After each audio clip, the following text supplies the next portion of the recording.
एक गांव में एक कोर्ट था। वो वहां अकेला कोर्ट था जहां लोग अपनी परेशानियां लेकर जाया करते थे, लेकिन वकील कम होने के कारण वहां कुछ लोग वकालत की भी पढ़ाई करते थे। ऐसे ही वहां दो बच्चे थे जिनका नाम संध्या और रवि था। रवि, तुम्हें पता है प्रियंका मैडम फ्री में वकालत पढ़ा रही हैं? कितना बढ़िया है, वरना बाकी लोग तो बहुत पैसे ले रहे हैं। क्यों ना हम भी प्रियंका मैडम के पास ही चलें। वैसे भी यहाँ के लोगों को वकीलों की बहुत जरूरत है। हाँ चलो, हम दोनों साथ में चलते हैं। संध्या और रवि प्रियंका के पास वकालत पढ़ने चले जाते हैं। तो तुम दोनों भी वकालत पढ़ने आए हो? जी मैडम, हमने सुना है कि आप फ्री में वकालत पढ़ा रही हैं और बाकी लोग बहुत ज्यादा पैसे ले रहे हैं, तो क्या आप हम दोनों को भी पढ़ा देंगी? प्रियंका हल्का मुस्कुराते हुए बोलती है, हाँ क्यों नहीं, मैं तुम लोगों की मदद करने ही तो यहाँ आई हूँ। तुम चिंता मत करो, मैं तुम लोगों को अच्छे से सारी वकालत पढ़ा दूंगी। तुम लोग आज ही से आ जाओ, अब आएगा मजा। मैं पढ़ाऊंगी अब सबको वकालत। रवि और संध्या प्रियंका के पास रोज पढ़ने जाने लगते हैं। उनको देख बहुत सारे बच्चे प्रियंका से वकालत सीखने के लिए तैयार हो जाते हैं। चलो, आज से हम एक नए सिद्धांत के बारे में जानेंगे, लेकिन ये सिद्धांत मैं सारे बच्चों को एक साथ नहीं पढ़ा सकती, इसीलिए मैं एक क्लास खत्म हो जाने के बाद केवल 2 बच्चों को रुकने को बोलूंगी। जो भी यहाँ रुकेगा वो नए सिद्धांत को पढ़ेगा और अपनी कॉपी में लिख के रख लेगा। तो फिर क्या वो हमें अपना लिखा हुआ देगा या हमें अलग से क्लास लेनी पड़ेगी?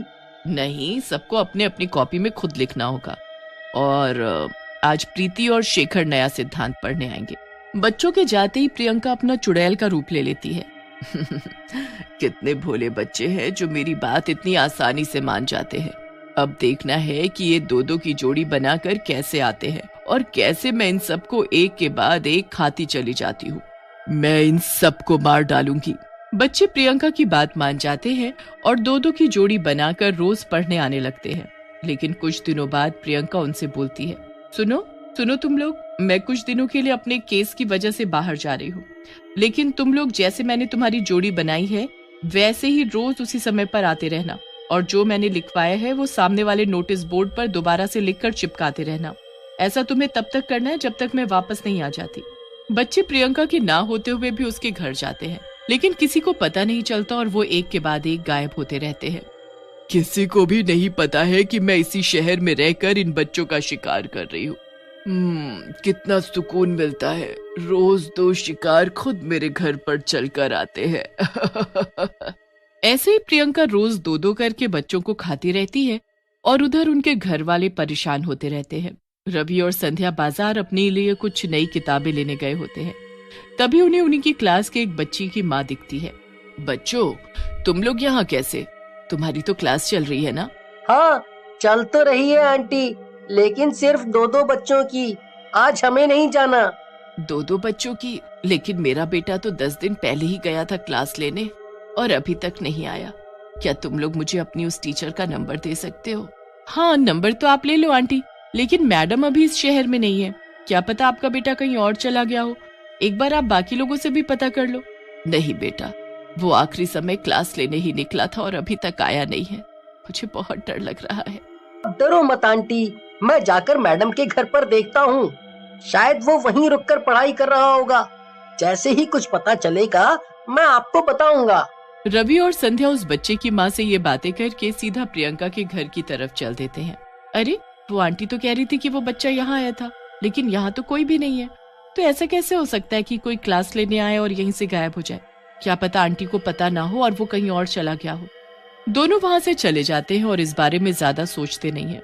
लेकिन तभी रंजन की मम्मी हड़बड़ाती हुई उन्हें पुलिस स्टेशन जाती हुई दिखाई देती है। अरे आंटी रुको, क्या हुआ? आप इतनी परेशान क्यों हो? कोई परेशानी है? पुलिस स्टेशन क्यों जा रही हैं आप? बेटा, रंजन 7 दिन से घर नहीं आया। हर जगह पता कर लिया लेकिन वो कहीं नहीं गया। आखिरी समय मैंने सिर्फ उसे क्लास जाते देखा था। अभी जाकर क्लास में भी देखा तो वो वहां पर भी नहीं दिखा। वहां पर उसकी टीचर भी नहीं दिखी कि मैं उनसे कुछ पूछती। हाँ, वो हमारी मैडम अभी इस शहर में नहीं है, लेकिन जब से वो इस शहर से गई है तब से हमें ये दूसरी बार पता चल रहा है कि बच्चे घर नहीं जा पा रहे हैं। क्या ये किसी और के साथ भी हुआ है? मतलब कोई हमारे बच्चों को पकड़ तो नहीं रहा? मुझे जाने दो, पुलिस स्टेशन में जाकर देखना चाहती हूँ कि आखिर क्या हो रहा है। ठीक है आंटी, आप जाकर पुलिस को बताइए और हम जरा मैडम से बात कर लेते हैं। रवि प्रियंका को फोन लगाता है। पूरी घंटी बजने के बाद भी प्रियंका फोन नहीं उठाती। मुझे कुछ गड़बड़ लग रही है रवि, कहीं प्रियंका मैडम ही तो कुछ नहीं कर रही ना? तुम पागल हो, प्रियंका मैडम कितनी अच्छी हैं, वो हमें फ्री में पढ़ा रही हैं, वो हमारे साथ ऐसा क्यों करेंगी? कुछ भी मत सोचो। मैं सोच नहीं रही हूँ, मुझे जो लगा वो मैं बता रही हूँ। संध्या, मुझे लगता है कि हमें प्रियंका मैडम के घर जाकर रुककर वहाँ देखना होगा कि वहाँ ऐसा क्या हो रहा है जिसकी वजह से बच्चे घर नहीं जा पा रहे हैं। तुम भी क्या लोगों की बातों में आ रहे हो? तुम्हें तो पता है ना मैडम कितनी अच्छी है। दोनों अभी यही सब सोच रहे होते हैं और वहाँ प्रियंका एक और लड़के को मार कर खा रही होती है। मजा आ गया। बस ऐसे ही मुझे रोज दो लोग मिलते रहे तो शिकार करने का मतलब ही नहीं बनेगा। मैं ऐसे ही खा खा कर जिंदा रहूंगी और किसी को पता भी नहीं चलेगा। सब सोचेंगे कि मैं कितनी अच्छी हूँ। संध्या, मैं तुमसे एक बार और कहता हूँ, वरना मैं अकेला चला जाऊंगा। लोग गायब हो रहे हैं, इसका कुछ तो मतलब होगा, कोई तो कारण होगा ना। ठीक है बाबा, मैं चलती हूँ तुम्हारे साथ, लेकिन अगर कुछ नहीं निकला ना तो तुम खुद को कभी माफ नहीं कर पाओगे। संध्या और रवि प्रियंका के घर जाते हैं तो वो देखते हैं कि प्रियंका अपने असली रूप यानी चुड़ैल वाले रूप में किसी एक इंसान को मार रही है। अब वो दोनों बहुत डर जाते हैं। चल रवि, हमें यहाँ से जाना होगा, वरना वो हमें भी मार डालेगी। हम यहाँ से चलते हैं और फिर यहाँ कभी नहीं आएंगे। पागल हो गई है, मैं यहाँ से नहीं जाऊंगा।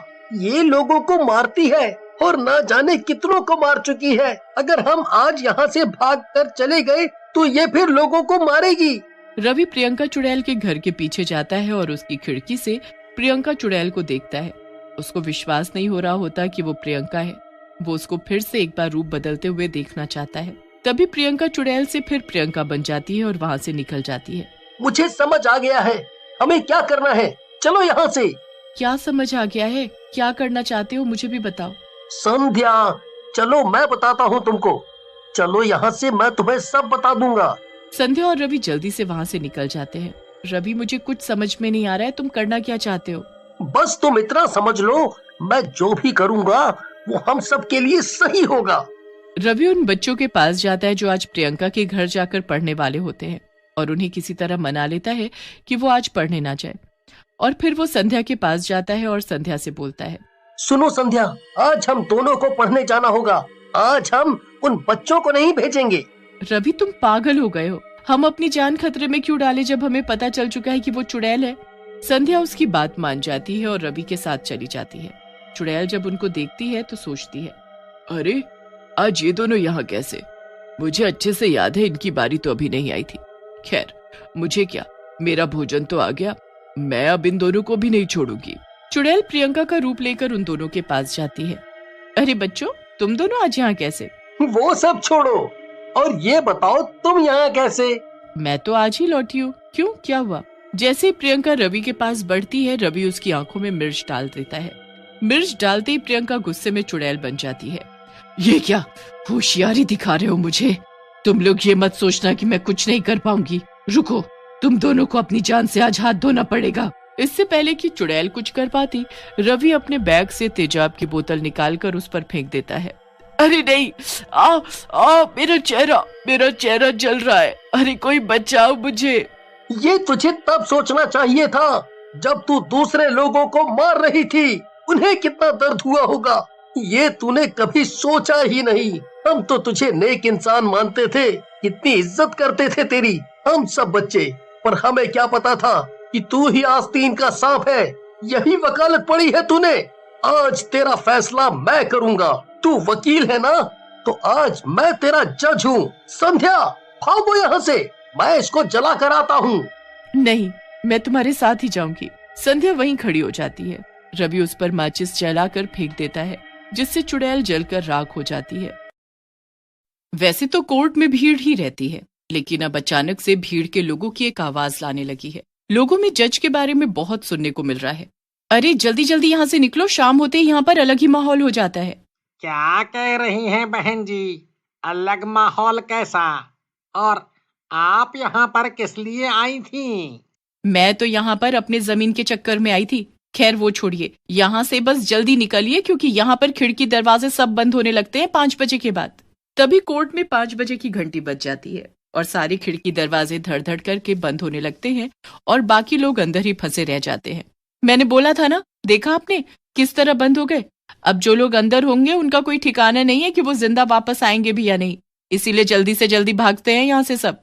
हाँ, ठीक बोल रही थी, जल्द से जल्द भागना होगा यहाँ से। लेकिन जो लोग अंदर थे उन्हें अभी बहुत चीजों का सामना करना था। तभी उन लोगों को आवाज आने लगती है। अरे, ये कैसी आवाज लग रही है, जैसे बहुत सारे लोग आ रहे हैं। वहाँ देखो, वहाँ कौन खड़ा है? कोर्ट की कार्रवाई तो पूरी हो गई है, फिर वो दोनों वहां क्या कर रहे हैं? वहां देखो, ऊपर ऐसा लग रहा है जैसे किसी के मंत्र में बांधकर किसी को बुला रहे हैं। कृपया कर सब लोग अपनी सीट पर बैठ जाओ, जज साहब पधार रहे हैं। मैं यहाँ से जा रहा हूँ, वैसे ही मैं परेशान हूँ। किसी और की कार्यवाही में मुझे कोई दिलचस्पी नहीं है। जैसे ही वो आदमी आगे बढ़ता है, धड़ाक करके उसे कोई पटक देता है, जिससे उसके सर से बहुत खून निकलने लगता है। ओह, ये ये क्या हो रहा है मेरे साथ? ऐसा लगा जैसे मुझे किसी ने उठाकर पटक दिया। ओह ओह, मुझे जाने दो, मेरे सर से बहुत खून आ रहा है, मुझे बाहर जाने दो। तभी अजीब सी खामोशी के साथ जज अंदर आते हैं। वो जज कोई आम इंसान नहीं बल्कि भूतिया जज होता है। आप सभी लोग बैठ सकते हैं और आज की कार्यवाही शुरू की जाए। कैसी कार्रवाई? और तुम कौन से जज हो? हमने तो तुम्हें कभी नहीं देखा है यहाँ पर। कितने दिनों से आ रहे हो? क्या ये सब तुम कर रहे हो? कार्यवाही तो तुम्हें बतानी होगी, क्योंकि मैं फैसला करके ही मारता हूँ। बस मेरा कानून ऐसा है कि इसमें गलत आदमी को सीधा सजाए मौत मिलती है, न जेल ना उम्र कैद। पर हम लोगों ने तो कोई गुनाह नहीं किया है, तो तुम हमें किस गुनाह की सजा दोगे हैं? और ना ही यहाँ पर किसी बड़े केस के लिए आए हैं। हम लोग तो छोटे मोटी चीजों के लिए यहाँ पर आए हैं। गुनाह किया हो या नहीं किया हो, लेकिन तुम सब मेरे साथ यहाँ फंस गए हो और मैं 5 बजे से इस कोर्ट में भूतों का जज हूँ। या तो तुम लोग यहाँ चुपचाप बैठे सब तमाशा देखो और किसी ने किसी तरह की चालाकी दिखाई तो मैं तुम सबको इसी तरह टांग दूंगा। मुझे नीचे उतार दो, मुझे नीचे उतार दो, मुझे माफ कर दो। मैं बैठकर पूरी कार्यवाही देखूंगा। मैं अब कुछ नहीं बोलूंगा। बस बस मुझे नीचे उतार दो। तुम भूतों को जो करना है करो। इसीलिए बोल रहा था कि चुपचाप बैठो, वरना तुम सब मेरी ताकत नहीं जानते हो। अब मुझे अपनी कार्यवाही करने दो। बोलो, तुम्हारी क्या समस्या है? मैं यहाँ पर वही सब सुलझाने के लिए बैठा हूँ। कोई किसी प्रकार का भी गुनाह करेगा, चाहे वो छोटा हो या बड़ा, मैं उसे दूंगा सजा। जज साहब, आज मैं यहाँ पर इसलिए आया हूँ क्योंकि जिसने मुझे मारा था वो गलती से हम लोगों के बीच आज फंस गया है। वो ऋषि है जिसने मुझे मेरी बीवी के साथ मिलकर मार डाला था। मैंने तुम्हें नहीं मारा था, ये सारा किया धरा तुम्हारी बीवी का था। उसने तुम्हें धोखा दिया था।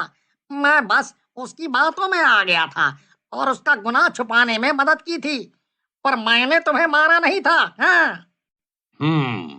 ऋषि को तो सजा मिलेगी ही, क्योंकि उसने अपना जुर्म मान लिया है और उसे इस भूत की बीवी को यहाँ पर लाना होगा और उसे सजा दिलवानी होगी। ऋषि की सजा है कि तुम उसके शरीर में घुसकर उसे अपंग बना दो। आपका बहुत बहुत धन्यवाद। मैं अपनी बीवी को मारते ही मुक्त हो जाऊंगा, उससे पहले मैं इसको अपंग बना दूं। भूत ऋषि के शरीर में घुसकर उसके सारे शरीर को ऐंठ देता है, जिससे वो अपंग हो जाता है। सब लोग ये देखकर बहुत ही ज्यादा डर जाते हैं।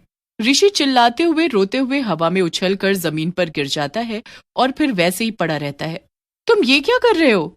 और तुम सजा देने वाले कौन होते हो? तुम तो खुद ही भूत हो, तो लोगों को सजा देने वाले कोई नहीं होते तुम। वैसे भी हम सबको मार ही डालोगे, क्योंकि तुम एक भूत हो, बस बहाने ढूंढ रहे हो। ऐसे तो ये हम सबको एक एक करके मार डालेगा।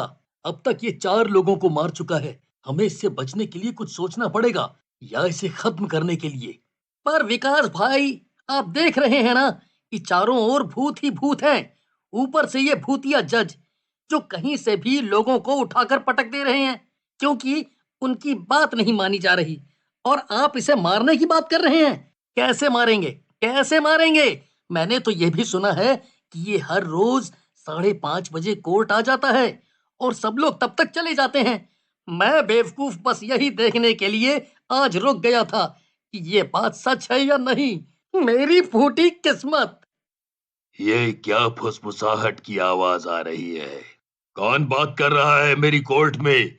मेरी कार्यवाही के दौरान कोई कुछ नहीं बोलेगा, सिर्फ मैं बोलूंगा और सजा दूंगा। आज तो बहुत ही निडर लोग आए हैं। मेरी ताकत ज्यादा लग रही है इनको डराने में। सनी, क्या तुम मेरा एक काम करोगे? अगर मैं किसी तरह उस जज के पास पहुंच जाऊं तो कुछ किया जा सकता है, लेकिन उसकी नजर से कैसे बचें? अगर तुम उसका ध्यान किसी और तरफ ला दो तो मैं उस तक पहुंच जाऊंगा। ठीक है, मैं कोशिश करता हूं, लेकिन अगर उसने मुझे मार डाला तो क्या होगा? मैं भी क्या इन सब की तरह भूत बन जाऊंगा? चिंता मत करो, तुम्हें कुछ नहीं होगा। अगर हम सच्चाई के साथ सामना करें तो भगवान हमारी मदद करेंगे। तभी एक भूतिया लड़की, इस आदमी ने मुझे तंग किया था जब मैं जिंदा थी। अरे तुम क्या कह रही हो? ये तो बहुत छोटी गलती थी। उसके लिए तो मैंने तुमसे उसी वक्त माफी मांग ली थी। माफी मांगी हो या नहीं, मायने रखता है कि इसने तुम्हें माफ किया कि नहीं। इसीलिए तुम्हें सजा मिलेगी। मैं तुम्हें काना करने की सजा देता हूँ कि तुम एक आंख से कभी न देख पाओ। जज साहब, आप सिर्फ इंसानों को ही सजा देते हैं, या फिर अगर कोई मरकर भूत बन गया और लोगों को परेशान कर रहा है तो उसको भी सजा देते हैं? मैं सभी को सजा देता हूँ, पर जो मरकर भूत ही बन गया है उसके लिए क्या सजा? क्यों? अगर कोई किसी के साथ बुरा करके मर गया तो उसे भी तो सजा मिलनी चाहिए। मरने के बाद भी नहीं तो आपका फैसला तो गलत हो जाएगा, है ना? तुमने क्या कहा? मेरा फैसला गलत हो जाएगा? मैं लोगों को गलत करने पर सजा देता हूँ। तभी चुपके से विकास जज के पीछे चला जाता है। ये लो, अगर तुम ठीक हो और सच्चे हो तो तुम्हें इस लॉकेट से कुछ नहीं होगा, लेकिन अगर तुम बुरे हो तो तुम्हें तुरंत असर पड़ जाएगा। जज के गले में लॉकेट पड़ते ही उसने सनी को छोड़ दिया और तड़पने लगा कि कोई वो लॉकेट निकाल दे। मैंने तुमसे कहा था कि अगर तुम सच्चे होगे तो ये तुम्हारा कुछ नहीं बिगाड़ पाएगा, लेकिन तुमने देख लिया कि तुम गलत फैसले ले रहे हो और तुम एक बुरे जज हो। इसीलिए अब तुम्हें खत्म होना ही होगा। जज के राख होते ही सारे भूत भी गायब हो गए और सारे खिड़की दरवाजे भी खुल गए। जो लोग घायल थे वो वैसे ही रहे। तुम लोगों ने पाप तो किया ही था, जिसकी तुम्हें सजा मिली है। इस सजा को मैं चाह कर भी कम नहीं कर सकता, पर शुक्र मनाओ कि तुम सबकी जान बच गई, और ईश्वर से मनाना कि तुम आगे से हमेशा अच्छे काम करो।